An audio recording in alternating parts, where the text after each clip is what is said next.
Il y avait dans la télévision de l'OL une dédicace qui était quoi? Qui était l'OL TV, une bonne raison, une bonne raison de vivre. Et Clint Eastwood l'avait dit. Alors je vais le dire à mon tour que Bristol TV est une bonne raison de vivre.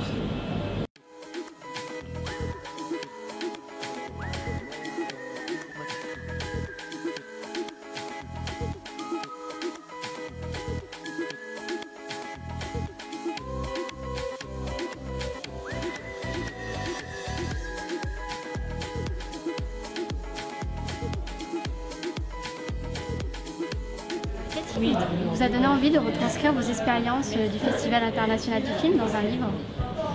Peut-être parce que j'aurais bien aimé lire ce livre qui aurait été écrit par ceux qui m'ont précédé comme délégué général du festival.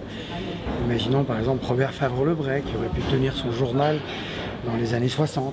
Il aurait raconté exactement comment fonctionnait le Festival de Cannes. Alors moi c'est ce que j'ai voulu raconter. J'ai sans doute voulu aussi qu'on retienne un peu la mémoire et les faits et comment ça se fabrique. Un jour on aura peut-être oublié tout ça, alors il y aura au moins ce témoignage. Est-ce que vous n'avez pas eu peur que les personnes dont vous parlez dans votre film vous en veulent un peu de raconter leurs petites expériences Non, parce que d'abord c'est un livre où je ne mets pas les gens en difficulté. D'ailleurs c'est un métier où on fait en sorte de ne pas mettre les gens en difficulté.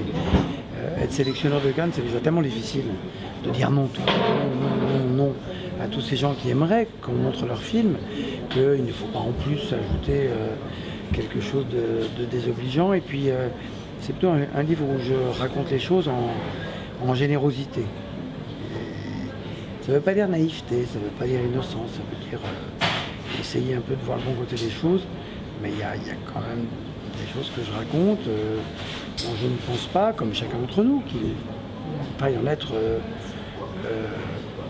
gêné ou quoi que ce soit. Je crois que ça fait c'est bien le portrait un peu d'une communauté professionnelle mondiale, avec des hauts, des bas, il y a tout, mais à l'arrivée c'est tous les gens qui se battent avec beaucoup de conviction. Est-ce qu'on peut s'attendre à quelques éléments inattendus étant donné que le FIF fête son 70e anniversaire? Éléments inattendus cette année au festival?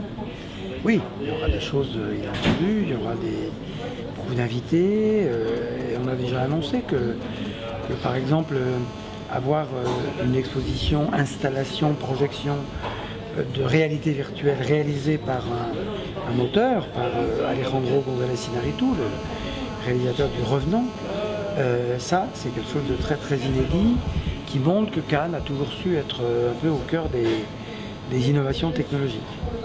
Alors, la récente rumeur de Genesio remplacé par Laurent Blanc à l'OL, vous en pensez quoi?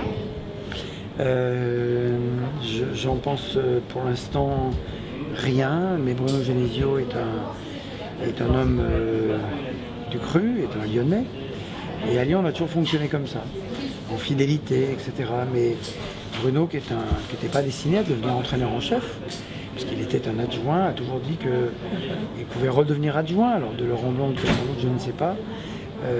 Mais il est sûr qu'il est lui-même conscient qu'il faut que les choses évoluent, lui-même a peut-être envie d'évoluer, mais c'est un entraîneur formidable, un joueur très bien, et qui nous a permis d'avoir de belles saisons, dont, puisqu'on se parle aujourd'hui, hier soir, cette belle victoire contre l'Ajax, même s'il n'y a pas de qualification, prouve que l'équipe était avec lui.